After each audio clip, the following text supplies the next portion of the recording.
Bom dia a todos.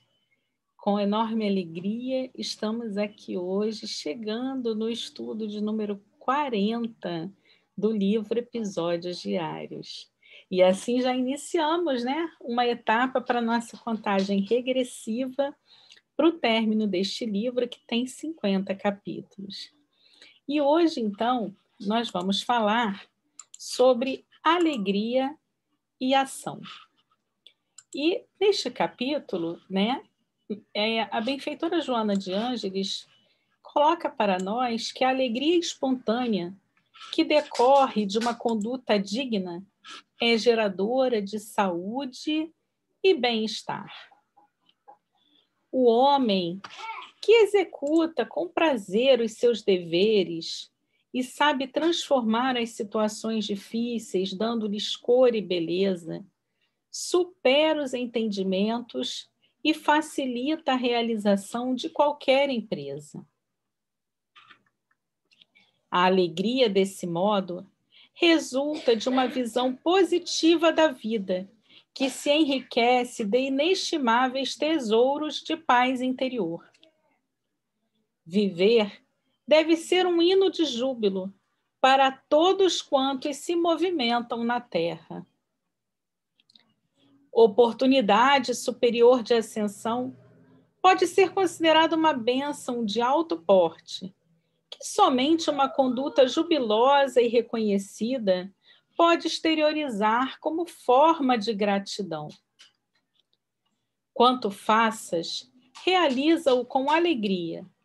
Põe estrelas de esperança no teu céu de provações e rejubila-te pelo ensejo evolutivo. Abre-te a outros corações que anelam por amizade e aumenta o teu círculo de companheiros, transmitindo-lhes as emoções gratas do ato de viver. Qualquer ação, inspirada pela alegria, torna-se mais fácil de ser executada e aureola-se da mirífica luz do bem. Nem sempre é o fato em si o grande problema, mas o estado de ânimo e a forma de o encarar por aquele que o deve enfrentar.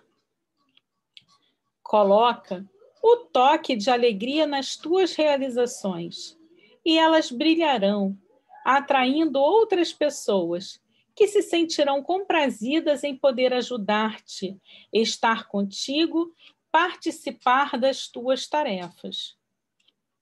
O Evangelho é uma boa nova de alegria, pois que ensina a superar a dor, a sombra da saudade e o enigma da morte.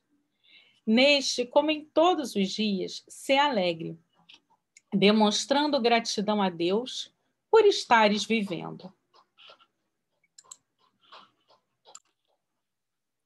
Essa leitura é muito interessante porque ela vem de encontro a algo que recentemente refleti muito com uma amiga próxima, em que ela dizia assim: mas Roberta, eu tenho uma certa resistência a algumas colocações que se fazem dentro do próprio movimento espírita, quando, por exemplo, as pessoas querem impor para a gente que a dor é uma coisa que vai, né, que nos fazer crescer, nos fazer...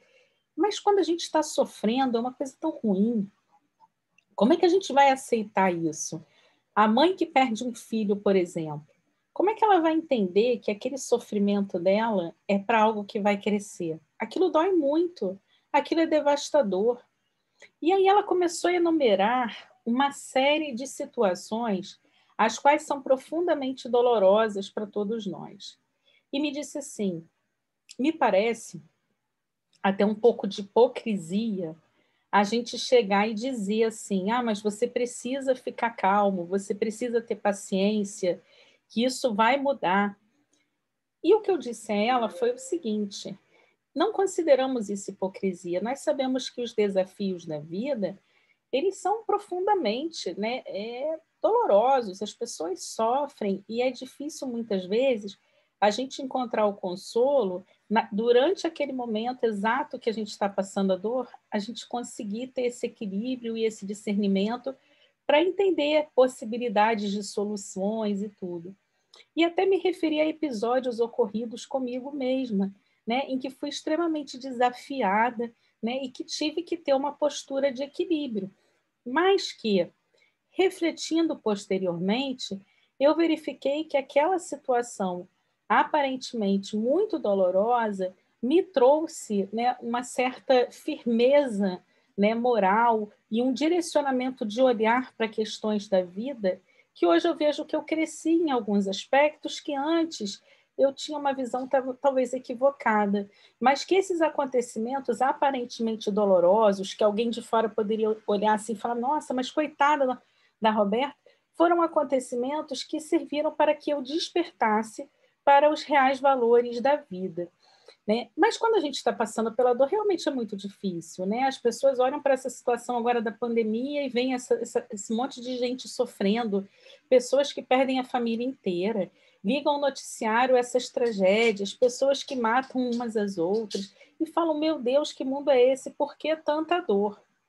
Mas, ao mesmo tempo, nós temos na doutrina espírita uma doutrina de consolação, né? E é uma doutrina profundamente consoladora, justamente porque ela nos traz a ideia de que este não é a nossa única vivência, o nosso único momento.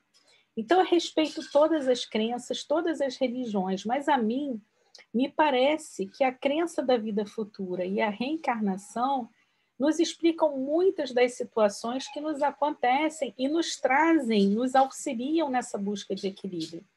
Porque eu fico imaginando você pensar num Deus que é justo, né, bom, né, e que ele permita tantas desigualdades na Terra sem que você tenha uma explicação para isso. Porque se Deus é realmente soberanamente justo e bom, e você não tem a possibilidade, né, da vida futura, se você não tem um entendimento da vida futura, se você pensa que o tudo é o aqui e agora, é impossível a gente imaginar esse Deus justo e bom. Por quê? Por que ele vai permitir que uns nasçam na extrema miséria e outros na abastança, podendo até desperdiçar coisas? Por que ele vai permitir que pessoas morram de fome? Por que ele vai permitir que pessoas nasçam deformadas, pessoas nasçam com deficiências e outras totalmente saudáveis? Por que ele vai permitir que os homens de bem sofram, enquanto homens aparentemente equivocados continuem caminhando sem aparentemente grandes problemas em suas vidas? Isso não parece, né, um pouco assim de tem alguma contradição aí, tem alguma coisa errada nisso? E aí, quando a gente entende tudo isso sob a ótica da vida futura, a gente entende o quê? Que nós todos fomos criados simples e ignorantes. E a nós nos foi dado livre-arbítrio. E nós vamos, à medida em que nós vamos evoluindo, galgando passos de desenvolvimento. E nós, né, vamos adquirindo essa personalidade, esse domínio de nós mesmos, né, esse equilíbrio, e nós vamos tendo períodos aqui na Terra que funcionam como quase períodos escolares, em que passamos por essa experiência da matéria para podermos aprender, para podermos crescer, né? E temos o momento da morte física, onde o nosso espírito, né, o nosso corpo físico permanece aqui, mas o nosso espírito vai continuar dando seguimento a esse processo de progresso, de evolução, né, mas no que a gente chama de um outro plano de desenvolvimento, que é o plano espiritual. Então, o que eu gostaria de trazer para vocês hoje é um pouco isso, que quando a gente passa, né, a ter esse entendimento da vida, né, além a gente da reencarnação, e aí alguns falam assim, mas a gente vai reencarnar, por que precisa nascer num outro corpo? Isso não me parece uma coisa muito real, né? Você morre, você vai e nasce num outro corpo, que surreal é isso? Por que você esquece?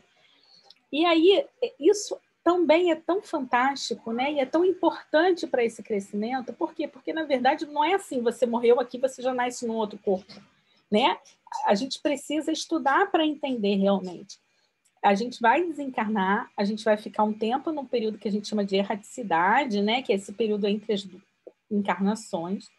E quando nós estivermos preparados, nós vamos, né, dependendo da situação, até mesmo poder contribuir, né, e estabelecer quais serão as metas, quais serão os processos da nossa outra experiência na Terra, para que a gente possa estar se aprimorando, estar crescendo, estar progredindo, porque a destinação de todos nós é o progresso.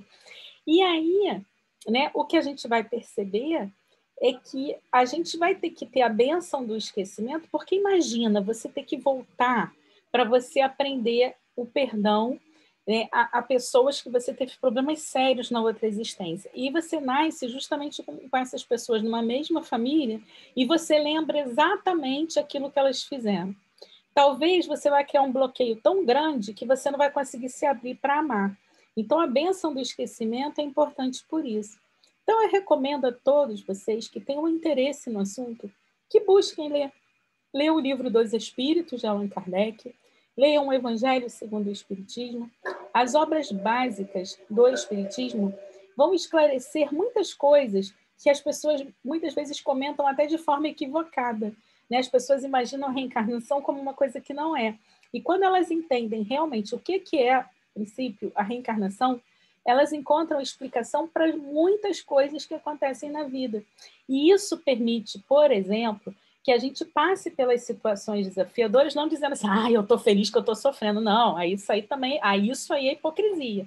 Mas nos permite passar pelas situações desafiadoras com uma visão clara de que é um processo pedagógico, de que é um processo educativo, e que a gente tem que sempre se perguntar, não assim, por que que isso está acontecendo comigo? Mas a gente tem que se perguntar assim, para que isso está acontecendo comigo?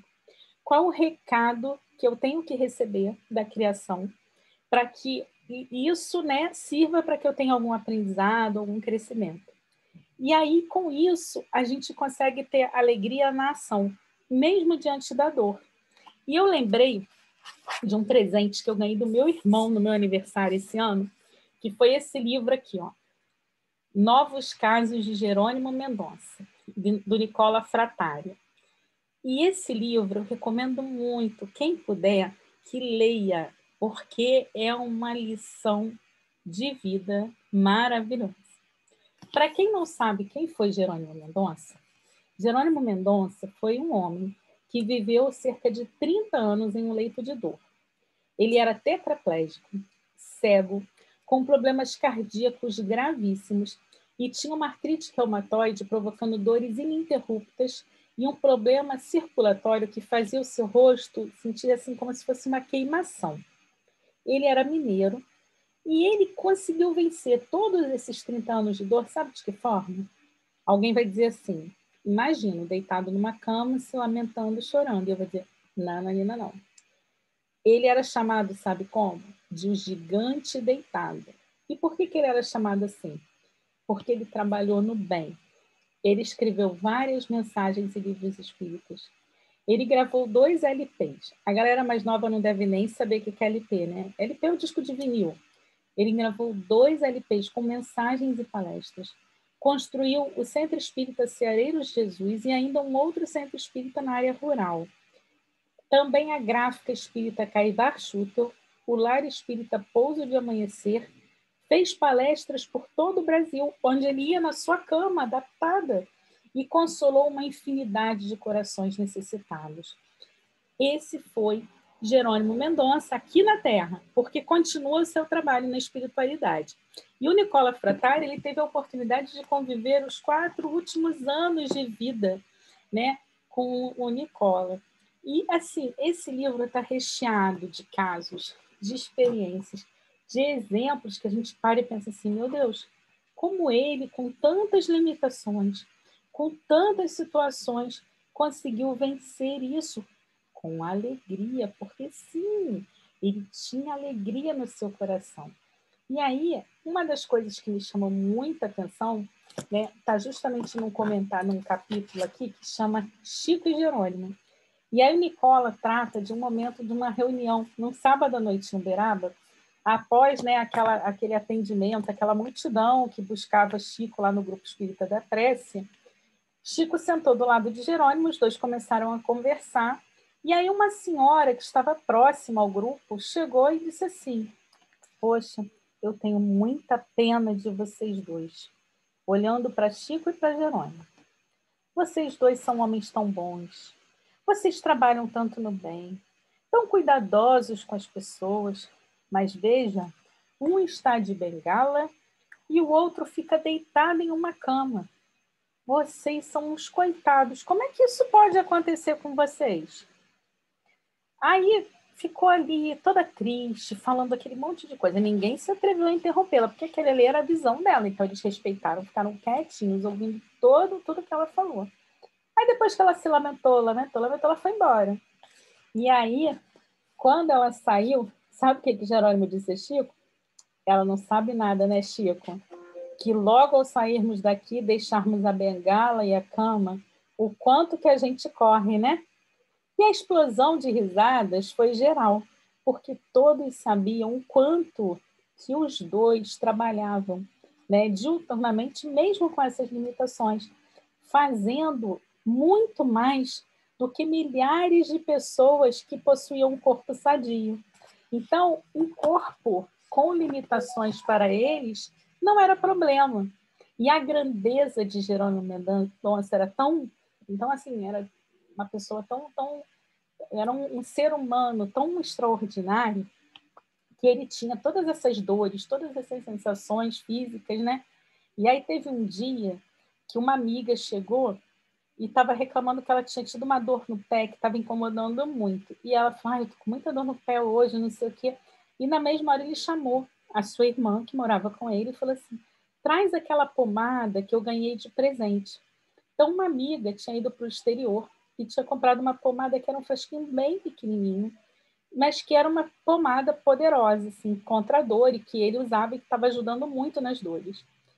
E aí, quando a irmã trouxe a pomada, essa amiga olhou para Jerônimo e aí teve tipo uma crise de consciência, tipo, como é que eu posso estar aqui falando para esse homem de uma dor no pé, para um homem que sente dor no corpo inteiro todos os dias? Imagino que essa pomada vindo do exterior deve ter sido cara, né? E eu vou estar pedindo um pouco. E ela falou assim: não, esquece, Jerônimo. Eu falei sem pensar, né? Essa pomada é sua, eu não vou querer usar, não, porque essa minha dor é certamente muito menor do que a sua. E olha a grandiosidade de Jerônimo, olha o que ele falou para ela. Não, não existe dor menor. Eu respeito a sua dor. E eu imagino que a sua dor seja tão grande quanto a minha, porque é a sua dor. Olha que interessante isso, né? É um ser que já consegue viver, né? Conseguia viver a empatia, conseguia... Ai, assim, eu fico muito, muito, muito feliz quando eu vejo as histórias de Jerônimo, porque não pelo sofrimento, mas para ver a grandiosidade daquele humano que nos serve de exemplo e nos motiva a conduzir. Porque você imagina alguém que deitado realizava tantas coisas no bem, e nós que andamos, que temos os nossos corpos perfeitos, o que nos limita, né, de termos essa ação, né, e essa alegria na ação do bem. Então, a gente precisa estar refletindo com esses exemplos e estar aprendendo, né? E aí eu queria terminar, né, com uma questão de hoje, que eu também li aqui do livro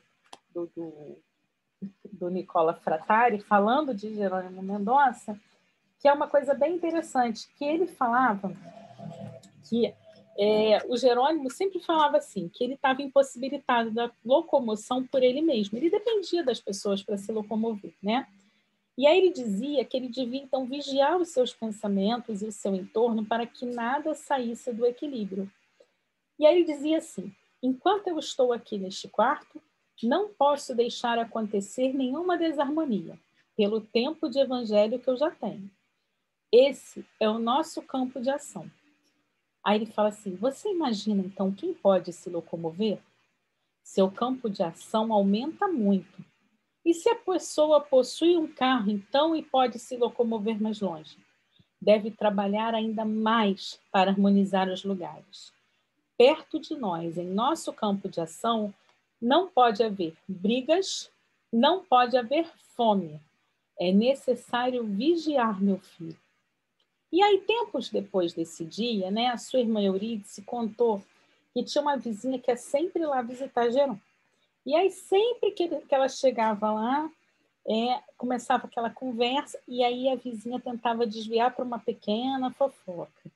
E aí, sempre que ela começava a desviar a conversa para falar alguma coisa em relação a alguma pessoa, alguma questão que não era legal, ele respondia assim: cuidado, boquinha, com que fala.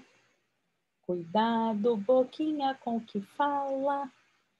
O Criador do céu está olhando para você. Cuidado, boquinha, com que fala. Então, que essa singela, né, recomendação de Jerônimo fique para todos nós.